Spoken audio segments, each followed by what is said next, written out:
America का influence आपको दिखाई देगा। शायद ये डोनाल्ड ट्रंप को खुश करने के लिए सब कुछ किया जा रहा है, क्योंकि नहीं, पर इससे पहले एक भी चीज हम बताइए आरजू, मुझे ये जो टाइमिंग है ना, इस पर बहुत लोगों को शक और शुबा हो रहा है। पाकिस्तान ने हमेशा ये कहा है कि हम सारे जितने भी मुसलमान ब्रदरान हैं, हम सबको एक रहना चाहिए।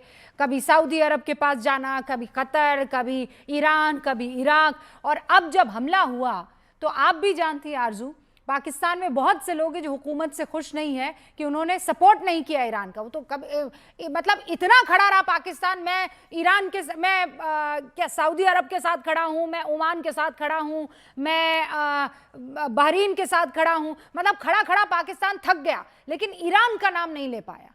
और शायद उसी पॉइंट से ध्यान भटकाने के लिए अफगानिस्तान पर अटैक कर दिया।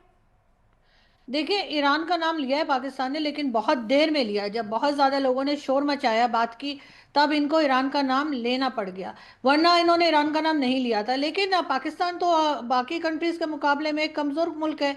ये तो हर वक्त कर्जों पे चलते रहते हैं, कभी वर्ल्ड बैंक से, कभी आईएमएफ से, कभी सऊदी अरब से। लेकिन जो गल्फ कंट्रीज हैं, उन्होंने तो ईरान का साथ नहीं दिया। उन्होंने ईरान का साथ जिस तरीके से अमेरिका का साथ दिया, उनकी बेसिस जो ईरान अटैक कर रहा है, उसको देखते हुए तो यही लगता है कि जो मुस्लिम उम्मा का हम नाम लेते हैं, ओआईसी की कंट्रीज हैं, इनमें आपस में यूनिटी तो कभी भी नहीं रही। ये जितनी भी कंट्रीज हैं वो सबकी सब अमेरिका की गुलाम बनी हुई हैं। एक ईरान ही है जिसने थोड़ा सा कह लीजिए कि एक तरह से नहीं, पर अमेरिका को पाकिस्तान, उसकी ये उसकी नहीं औकात नहीं, याद पर दिलाई है। पाकिस्तान भी तो यही कर रहा है ना। अमेरिका के लिए कितना बोल दिया उसने। मैं यही कह रही हूँ कि पाकिस्तान भी एक कमजोर मुल्क साबित हुआ। पाकिस्तान ने भी गल्फ कंट्रीज की तरह उस तरह से ईरान का साथ नहीं दिया। बहुत देर में जाकर यहाँ के लीडर्स ने बात की, वरना इन्हें बहुत पहले आवाज उठा लेनी चाहिए थी। लेकिन ये क्या करें, इस वक्त ट्रंप को खुश करने में लगे हुए हैं, और ट्रंप खुश होता है तो आपको पता है वो 6 से 11 तैयारे गिरा देता है भारत के। तो उसी से हम लोग खुश हो जाते हैं। तो जाहिर है कि इस वक्त इनको अमेरिका को भी देखना है और इन्हें ईरान को भी देखना है, इसलिए कि दोनों से झगड़ा मोल नहीं ले अब सकते। आरजू कह रही लेकिन हैं कि जो गल्फ तैयारे गिरा कंट्रीज हैं देता है, वो भी कुछ लेकिन नहीं कर रही। लेकिन वो जो आपके आतंकी सारे के सारे इलाके गिरा दिए गए, जो मोराल पाकिस्तान का गिरा दिया गया, उसके बारे में कोई आरजू बात नहीं करता है। मतलब सारे के सारे आतंकियों को ढेर कर दिया। हमने वो तस्वीरें देखी जो तस्वीरें कभी कोई सोच नहीं सकता था कि आतंकी के जनाजे में ऐसे पूरा का पूरा पाकिस्तान का अमला खड़ा हो जाएगा। आप समझ रहे हैं, वॉर में हम भी ये बात जानते हैं कि नुकसान होता है, चाहे वो तैयारों का हो, जिसे आप कह रहे हैं, जहाजों का हो, कि इसका हो, कि उसका हो। लेकिन असल टारगेट जो था वो भारत ने अचीव किया है। तो लेकिन ये जो बात यहां पर हो रही है कि अब किसी तरह की कोई, वो जो कहते हैं कि मुसलमान मुल्कों को तो साथ खड़े रहना चाहिए था, मुसलमान मुल्क के, लेकिन ईरान और सऊदी अरब में से किसको चुना जाएगा फिर? देखिए, पिछले कुछ वर्षों में इनको ये पता नहीं है कि जो हमारी, देखिए, एक समय ऑर्गेनाइजेशन ऑफ इस्लामिक कंट्रीज इतनी मजबूत होती थी आज से 7-8 साल पहले, कि वो हमेशा एक साथ खड़ी होती थी। लेकिन आर्टिकल 370 का भी जब निरस्तीकरण हुआ था, तब पहली बार था। आपको याद होगा कि ऑर्गेनाइजेशन ऑफ इस्लामिक कंट्रीज भी एक संयुक्त रूप से पाकिस्तान को बैक नहीं कर पाई थी। तो ये भी भारत की डिप्लोमेसी, भारत की कूटनीति की सफलता है।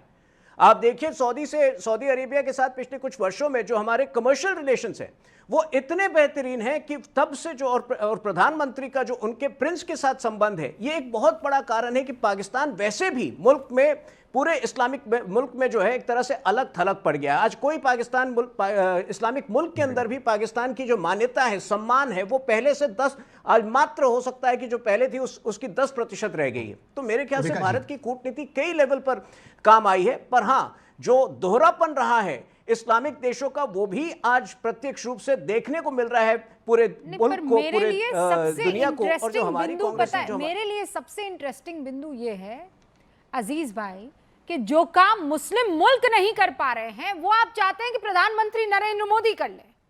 क्यों भैया? देखिए रूबिका जी, वही मैं आपको बताना चाह रहा हूं। यहां मुस्लिम मुल्क नहीं कर रहे हैं और हम क्यों कर दें या हम क्यों करें, सवाल ये नहीं है। क्यों, कैसे नहीं है, मुस्लिम यही मुल्क सवाल आज है। की डेट में किस तरह बंधुआ गुलाम है। सुनिए ना, किस तरह वो बंधुआ मजदूर की तरह काम कर रहे हैं, देख रहे हैं आप। अपने अपने मुल्कों में उन्होंने यूएस बेस बना दिए, यूएस बेस बनवा दिया। वहां क्या नहीं हुआ, अलग अलग जगहों पे क्या क्या नहीं हो रहा है। तो मैं उनसे अपने आप को कंपेयर क्यों करूं? हमारा मुल्क एक अलग है। हम कहीं ना कहीं उन लोगों से कई गुना ज्यादा स्ट्रांग है। हमारा जो टक्कर है, यानी हम अगर हम किसी के खिलाफ अगर लड़ सकते हैं तो हम हमारे बराबर जो लोग हैं हम उनसे लड़ाई की बात करेंगे।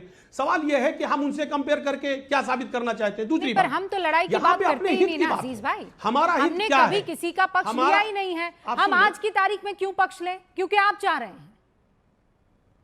देखिए, नहीं, अब पक्ष का सवाल नहीं है। अरे, हमारी पॉलिसी क्या है? हमारी पॉलिसी है ईरान कि हम किसी के का लिए पक्ष अगर नहीं हम लेते दो हैं। शब्द बोलते, नहीं, ऐसा नहीं होता है। ऐसा नहीं होगा कि आप ऐसा पूरी होता दुनिया में आया अकेले है। रहेंगे, आप किसी के पक्ष की बात नहीं करेंगे। ऐसा होता सच आया बात नहीं है। करेंगे। होता ऐसा नहीं है होगा क्या? कि सच ऐसा बात ही नहीं होता करेंगे। है।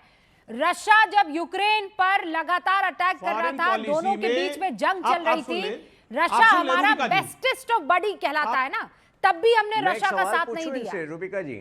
आप एक मिनट मुझे बोलने दें।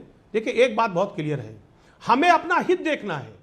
कहां से क्या बात करनी है, यही तो फॉरेन पॉलिसी है, यही तो तो हम देख ही कूटनीति रहे है। हैं। तो वही और तो अगर कर ये रहे हैं हम। कूटनीति को हम नहीं निभाएंगे, हम ये देखेंगे कि अरे सुनिए ना, कि यूएई क्या कर रहा है, सऊदी क्या कर रहा है, इजिप्ट क्या कर रहा है, टर्की क्या, हमें उससे क्या लेना देना? हाँ, वही मैं कह रही हूँ, हमारे हमें हित उससे में क्या क्या लेना है, देना? हमें क्यों हमें किसी क्या का- करना चाहिए। और एक बात आपको अरे बताऊं, हमें उससे क्या लेना सुन ले, देना है? अगर देखिए, मैं कह रहा हूं ना, देखिए लोगों की निगाहें भारत की तरफ रहती हैं, ईरान हो चाहे अमेरिका हो चाहे इजराइल हो, और अगर हमारी तरफ निगाह है तो हमें अपनी मौजूदगी दर्ज करानी होगी। क्या बोल रहे हैं हमारी अजीज मौजूदगी भाई? कब दर्ज होगी, क्या है हमें ये कब आपको? लोग अप्रिशिएट करेंगे, अजीज हमें भाई, कब लोग। Okay hold. नहीं, मैं समझ ही नहीं पा रही हूँ आप बोलना क्या चाह रहे हैं। नहीं, बिल्कुल पता ही नहीं चल आप शुरू कहां से हो रहे हैं, पहुंच कहां पे रहे हैं, फिर उसके बाद पता नहीं कहां चले जा रहे हैं।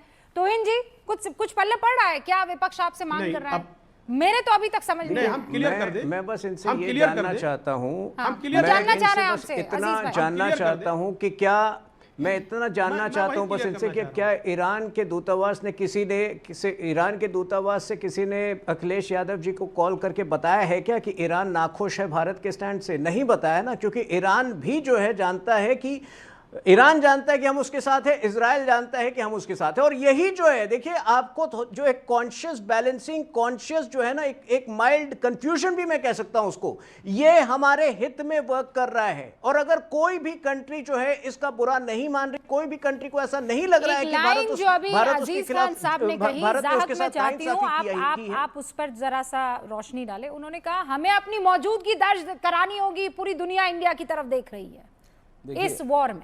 देखिए, हर इंडियन को नेशन फर्स्ट रखना चाहिए। हम दूसरों की लड़ाई नहीं लड़ेंगे और ना ही हम दूसरों का एजेंडा हमारे मुल्क में चलाएंगे। जब हमारे इस गिलास में पानी पूरा भर जाएगा तो फिर सोचेंगे कि फिर दूसरों की हेल्प की जाएगी कि नहीं की जाएगी। पहले फिल वक्त हम नेशन फर्स्ट पे ही फोकस करेंगे। सिंपल सी बात है, बेगानी शादी में अब्दुल्ला अपने को बनना ही नहीं है और दीवाना तो कतई नहीं बनना है। मेरे पास वक्त की कमी है। बहुत बहुत शुक्रिया आप सभी का हमारे साथ जुड़ने के लिए। देखते रहिए न्यूज़ 18।